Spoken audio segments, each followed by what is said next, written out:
So hello and welcome. तो आज हम लोग इस वीडियो में देखने वाले हैं क्लास 9 का सोशल साइंस का चैप्टर नंबर 11 उसका थर्ड वीडियो। तो आज के वीडियो का जो हमारा टॉपिक है वो है the economic development and social welfare. तो प्रीवियस वीडियो में हमने देखा था कि किस तरीके से जो वहां का जो कर्नल गद्दाफी था उसने क्या किया था, इदरीस को हटाकर पूरे लीबिया को अपने कंट्रोल में कर लिया था और लोगों के बेनिफिट के लिए बहुत सारी स्कीमें जो है क्या कर रहा था, लॉन्च कर रहा था। ठीक है, क्योंकि ऑयल और नेचुरल गैसेस को अपने कंट्रोल में कर लिया था, सरकार के कंट्रोल में था और free education, free health system, इस तरीके से सारा चीज प्रोवाइड जो उसने किया था। अब उसी में देखते हैं कि वहां का इकोनॉमिक डेवलपमेंट कैसे हुआ।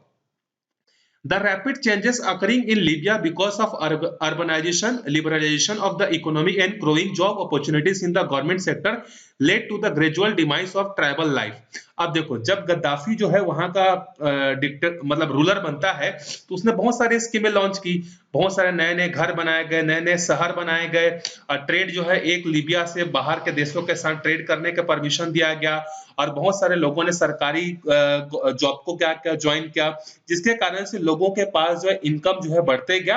और जब लोगों के पास इनकम बढ़ते जाएगा तो उनकी जो ट्राइबल लाइफ है वो धीरे धीरे क्या होते जाएगी, मॉडर्नाइज जो है होते जाएगी। The different classes and communities in Libya society were now living in harmony।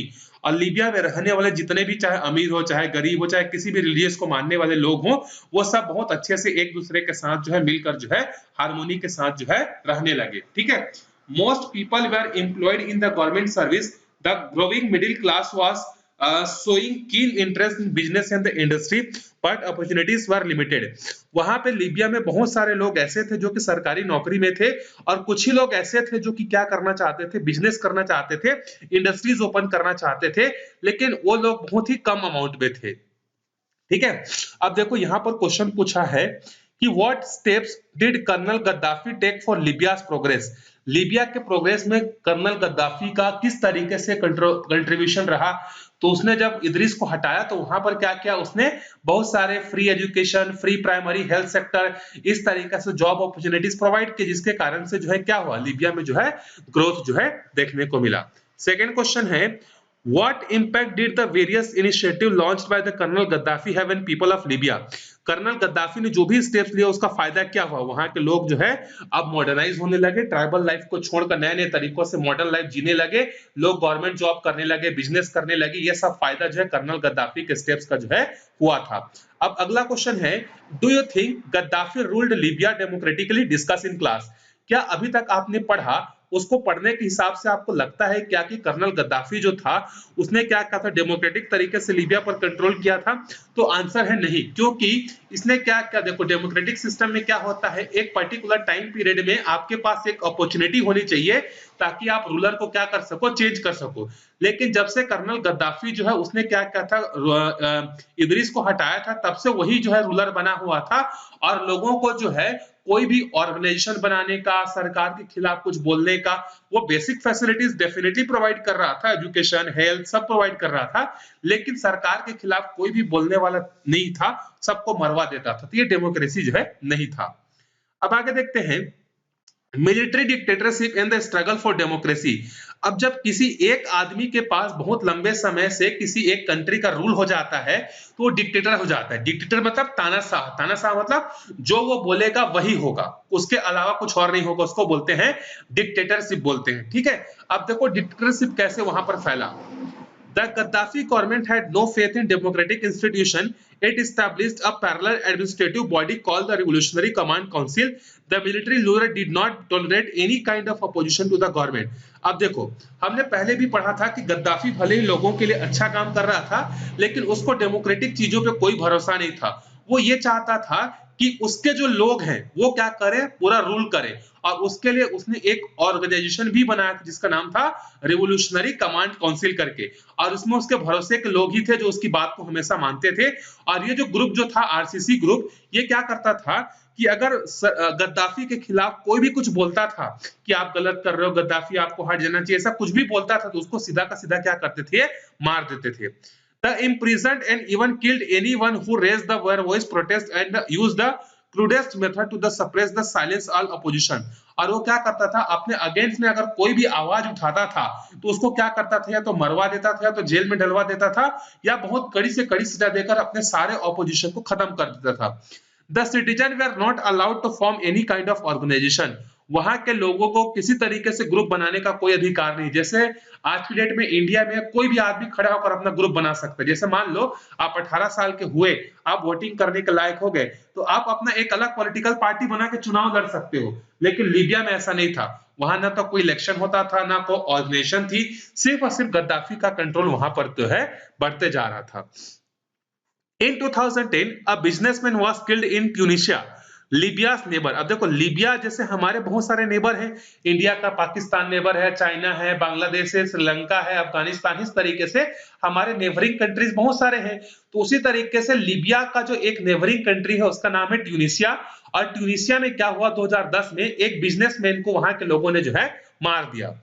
The incident sparked a revolt that quickly spread across the Egypt, Libya, Yemen, Bahrain and Syria.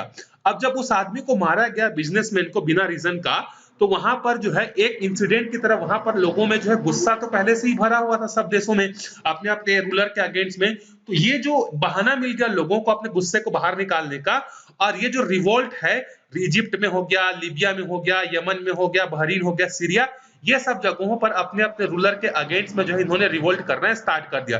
क्योंकि जिस तरीके से लीबिया परेशान था, वैसे इजिप्ट के लोग, Yemen के लोग, बहरीन के लोग, सब के सब लोग परेशान थे अपने रूलर से।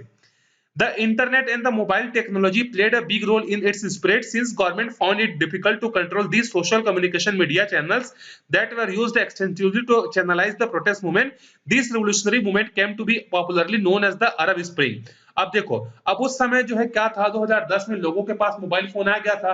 तो अब जो लोग जो है क्या करते थे, मोबाइल फोन और इंटरनेट की सहायता से जो है क्या करते थे, एक दूसरे से कम्युनिकेट करते थे। जैसे आप देखे होंगे कि इंडिया में कहीं पर भी ऐसा कुछ रिवोल्ट होता है तो सरकार पहले क्या करता है, सबसे पहले इंटरनेट की सेवा को बंद करता है। क्यों बंद करता है? ताकि लोग एक दूसरे से कम्युनिकेट ना कर सके और इकट्ठा ना हो सके। क्योंकि जब भीड़ इकट्ठा होती है तो उसको कंट्रोल कर पाना फिर मुश्किल नहीं होता है। तो 2010 में जब ट्यूनिशिया में ये इंसिडेंट हुआ तो बाकी सारे लोग जो है क्या करने लगे, मोबाइल इंटरनेट के थ्रू एक दूसरे से कनेक्ट करने लगे, और रिवोल्ट जो है वो क्या होने लगा, काफी बड़े अमाउंट में जो है स्प्रेड जो है होने लगा। In January 2011, the Libyan people staged a protest against the corruption in the city of Al-Baida and the delay in the constructing homes under a government housing scheme। अब इसी में देखो 2011 जनवरी में क्या हुआ, लीबिया के बहुत सारे जो लोग हैं वो आपस में इकट्ठा हो गए और प्रोटेस्ट करने लगे। किस बात के लिए? जैसे हमारे यहाँ बहुत सारे सिटीज है, उसी तरीके से वहां पर एक सिटी है अल-बायदा। अल-बायदा पर क्या हुआ, वहां पर सरकार ने बोला था कि यहाँ पर बहुत सारे घर बनेंगी करके, लेकिन काफी सालों तक जो है क्या हो रहा था, वो घर नहीं बन रहा था और घर को बनाने में बहुत जो है डिले होता जा रहा था। तो इस बात से लोगों में गुस्सा था और इसी का गुस्से को जो है बहाना बनाकर ये सब जो है बाहर निकालने लगे। Also in Benghazi, people were not getting even minimum civil facilities. Many people in the city were unemployed। अब देखो लीबिया में मतलब बहुत सारे लोगों को जॉब तो मिला था, लेकिन बहुत सारे लोग ऐसे थे जो आज भी क्या थे, जिनके पास जॉब नहीं था, उनको अपनी बेसिक फैसिलिटीज नहीं मिलती थी। रोटी कपड़ा मकान, जिसको हम लोग मिनिमम बेसिक बेनिफिट बोलते हैं या फैसिलिटी बोलते हैं, रोटी कपड़ा मकान, वो भी नहीं मिलता था। बहुत सारे लोग लीबिया में अनएम्प्लॉयड थे। Many families had no regular income। बहुत सारे फैमिलीज ऐसी थी जिनके पास कोई रेगुलर इनकम का कोई सोर्स नहीं था। Benghazi soon become the center of the violent anti-government protest। और बेंगाजी जो शहर था वो धीरे धीरे सरकार के अगेंस्ट में जो है क्या होने लगा, पूरा पूरा बेंगाजी शहर जो है सरकार के अगेंस्ट में जो है प्रोटेस्ट करना चालू कर दिया। वो एक मेन सेंटर बन गया। The police tried to crush the revolt. People across the country began sharing their problem through the internet and their mobile phones, but the government-controlled media was instructed to blank out coverage of all the political developments। अब ये सबके सब mobile में एक दूसरे से अपने अपने प्रॉब्लम को शेयर करने लगे कि हमारे यहाँ पानी नहीं आता, हमारे यहाँ ये दिक्कत है, सरकार ऐसा कर रहा है, सरकार वैसा कर रहा है करके। तो ये जो प्रोटेस्ट है ये और भी बढ़ने लगा। अब प्रोटेस्ट का बढ़ने का मेन जो प्रोटेस्ट को बढ़ा रहा था वो किस चीज के थ्रू में बढ़ रहा था, तो मोबाइल और इंटरनेट के थ्रू बढ़ रहा था। तो गद्दाफी वाले सरकार ने क्या किया कि मोबाइल और इंटरनेट पर रेस्ट्रिक्शन लगाना चालू कर दिया कि मोबाइल में नेटवर्क नहीं आएगा, कोई भी गवर्नमेंट के अगेंस्ट में कोई भी मैसेज या कोई भी वीडियो जो है पोस्ट नहीं करेगा। इस तरीके से बहुत सारे रेस्ट्रिक्शन डालना चालू कर दिया। The anti-government protest took a more violent turn in February 2011। People in Benghazi staged demonstration against the police. Some protesters used firearm. जनवरी में ये स्टार्ट हुआ था, लेकिन फरवरी में ये और भयानक रूप ले लिया। कैसे? बहुत सारे लोग आपस में इकट्ठा हुए और वो क्या करने लगे, पुलिस के अगेंस्ट में जो है वॉर करने लगे। एक तरीके से पुलिस के ऊपर में गोलियां चलाने लगे और पुलिस के बिल्डिंगों को जो है क्या करने लगे, तोड़ने लगे।